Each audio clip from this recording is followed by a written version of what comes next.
नमस्कार, माझे नाव विवेक विलास जंगले, इयत्ता 5वी, जिल्हा परिषद शाळा उंबरपाडा.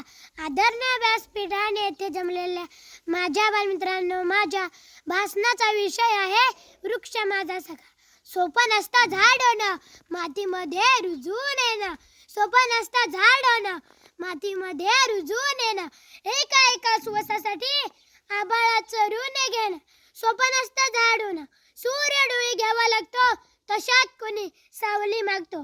बसेल त्याला झुळूकभर वारा सुद्धा द्यावा लागतो. सोपं नसतं मागेल ते देत जाणं. सोपं नसतं झाड होणं, सोपं नसतं झाड होणं.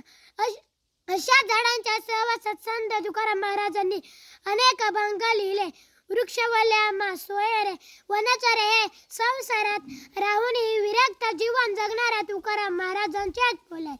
आपल्यासारख्या चालत्या बोलत्या माणसापेक्षा गावाबाहेरच्या जंगलातील वृक्षवल्ली त्यांना आपल्याशी आवडतात. मानवी जगातील राग, लोभ, मद, मोह, विक्रमापासून दूर असणारी ही वृक्षवल्ली तुकाराम महाराजांना जास्त आवडतात. कारण त्यांच्या सहवासाच्या महान संताला आपल्या मनाशी संवाद साधता येतो. छत्रपती शिवाजी महाराजांनी सुद्धा आपल्या स्वराज्यात घर ते रे, गाव ते रे हा नारा रुजविला होता.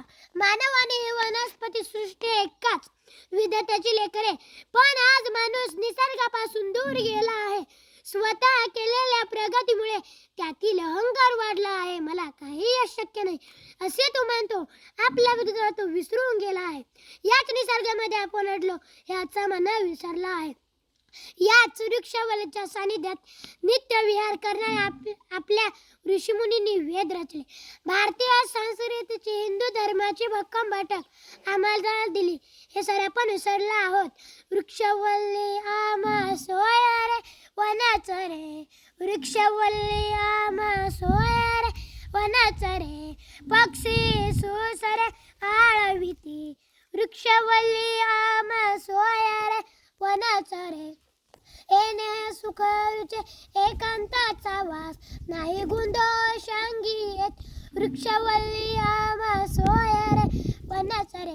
आज मोठमोठ्या इमारती उभारण्यासाठी गंधाढ्याने उद्ध्वस्त केली जात आहेत. अन्न शिजवण्यासाठी, शेकोटे पेटवण्यासाठी, घरे सजवण्यासाठी वरे माप जंगलतोड केली जात आहे.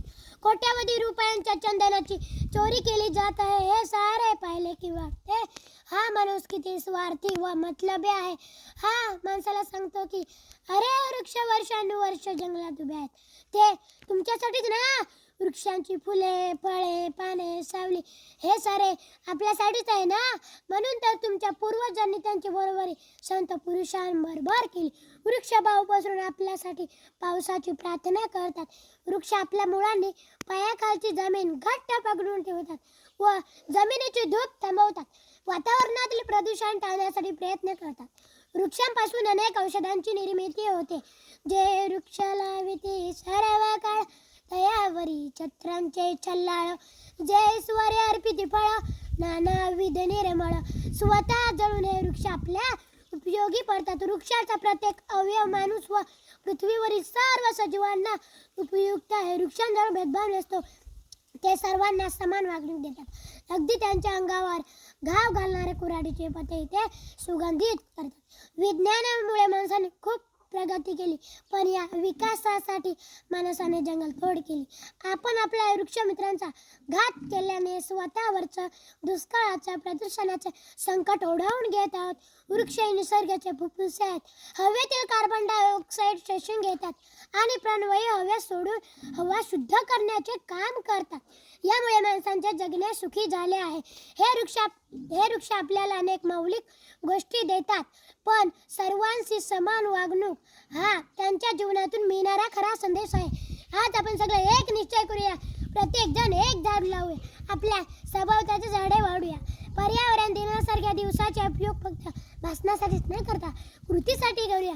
जाता जाता एवढंच सांगेन, झाडे लावूया, झाडे वाढूया. इकडे झाडे, तिकडे झाडे, जिकडे तिकडे झाडे लावली झाडे वाढूया, झाडी जंगल करूया. धन्यवाद.